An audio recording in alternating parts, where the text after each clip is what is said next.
Hello everyone, this is Jay and this is a short explainer video giving you a startup advice on how to apply for a job here or teaching job here in Taiwan. So recently, merong job post about teaching here in Taiwan. Yes, Taiwan is looking for English teachers because the government has this initiative called Bilingualism 2030. So they're aggressively hiring English teachers from English-speaking countries, and one of that is Philippines. So very qualified ang mga Filipinos to apply for this teaching job. So many of you might have a lot of questions kung paano mag-apply, ano mga requirements, what are possible costs ng processing and all those stuff. So this video will, I hope this video will help you with those basic questions. So what's the first thing that you need to do? First is you need to prepare your documents. If you are applying for a teaching job here in Taiwan, the required documents upon application are, first, a copy of your passport. Of course, you have to make sure na yung expiration is more than 6 months before expiration, I mean. Second, yung degree mo and teaching license. Sa degree, you can have your transcript of record or mas okay yung diploma. Third is your NBI clearance. So yung degree and teaching license with your NBI clearance, you need to have it authenticated with an apostille sa DFA. And after DFA, you also need an authentication from TECO. That is the most recent regulation if you are applying through TFETP. Especially since you are a Philippine passport holder. Yun po yung SOP nila, basta Philippine passport holder ka. DFA authenticated and authenticated by TECO Philippines. So, yan lang talaga yung mga documents na kailangan i-process for the application para dito sa teaching job sa Taiwan. But of course, ang problema kasi mahirap mag-process ng papers dyan sa Pilipinas given na rin yung mga pandemic mga preventive measures na you need to book online sa DFA, so pahirapan siya.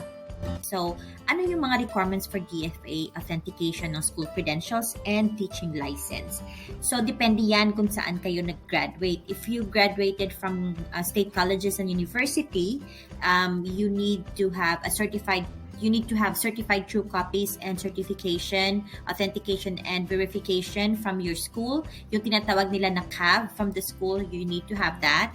And if you're you graduated from private colleges or universities, yung TOR nyo and diploma, you need to have certified true copies from the school and CAV from the higher commission, from CHED.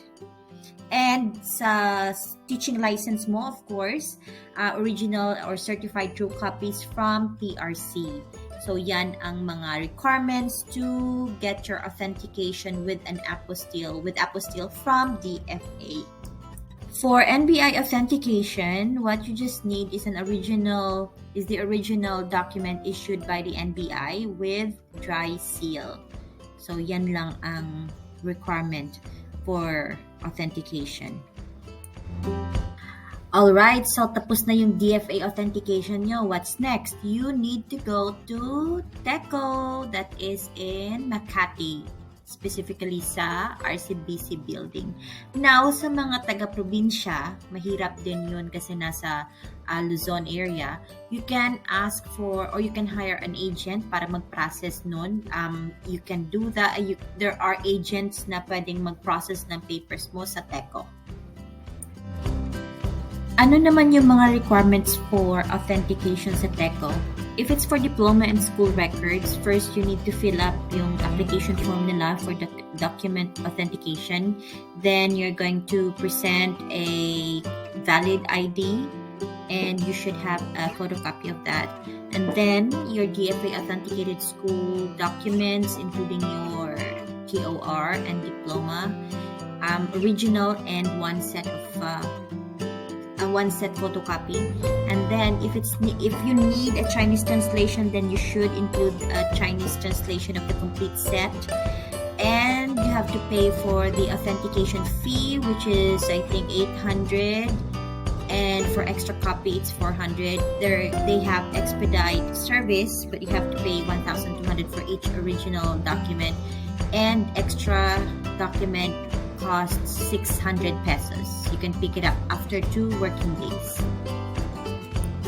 Para naman sa NBI clearance, the requirements for the authentication sa TECO, first you have to fill up the same thing, the application for document authentication, and then you're going to submit your original passport plus 1 photocopy of your biodata page and your original NBI clearance, which was authenticated by DFA, and you should also submit 1 set of photocopy. If you need it translated, you have to submit the translation set copy as well. And you can ask an agent to process this document. Again, you just need to make sure that you have a letter of appointment, and the agent will need to present a valid ID.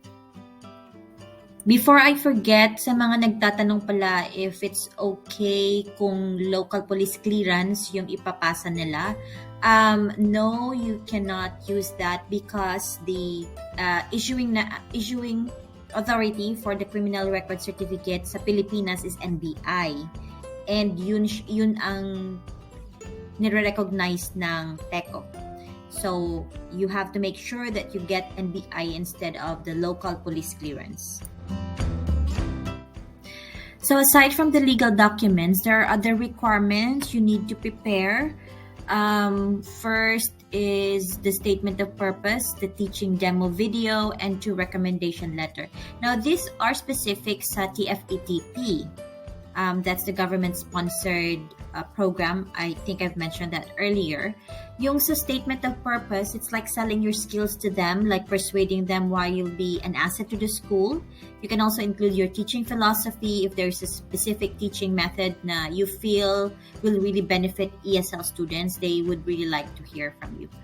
Teaching demo naman, they only require you to prepare 45 minutes video. It's very short. You just need to get to the point, introduce a specific topic, and present your teaching strategy. They like to see how you plan to encourage student participation, and also yung delivery mo, including your communication skills, if you speak clearly or not. Yun yung mga ino-observe nila.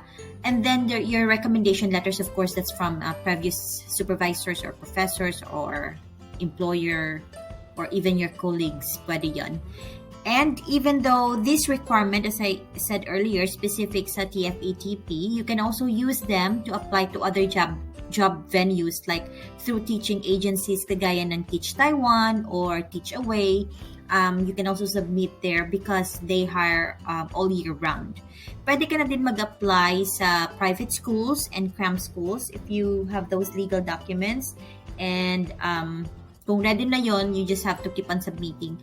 Anyway, pag cram school, that's under Ministry of Labor. So medyo iba yung regulation nila, but then the requirements are not as marami kesa sa MOE. For cram schools, you don't even need to have your teaching license. But for MOE, kailangan ng license. Not unless you apply for a teaching assistant. So kung teaching assistant position, no license as well. Kaya talagang mas efficient if you prepare your documents na. Yung documents you just have to remember, it should be your degree, teaching license, NBI, dapat naka-authenticate yun lahat, and by DFA and TECO. So yun. So here's the visual aid for the whole process. First, you have to look for a school to sponsor your work permit. And there are 3 ways to do that. First is through TFETP, if you apply through there, or agencies like Teach Taiwan or Teach Away, or you can apply direct to private schools or cram schools. Once you sign a contract with the school or TFTP or your agency, they will apply for your working permit. Once it's approved by MOE, your school will give it to you because you need that to apply for a resident visa or working visa from TECO Philippines. If you submit all requirements and they will grant you your visa, then that's the time That's a time that you can fly to Taiwan and your school will assist you pagdating mo dito. So, ayan. Hanggang dito na lang muna. As I said, short video lang dapat eh. Alright. Next video ulit. Bye! Created using Powtoon.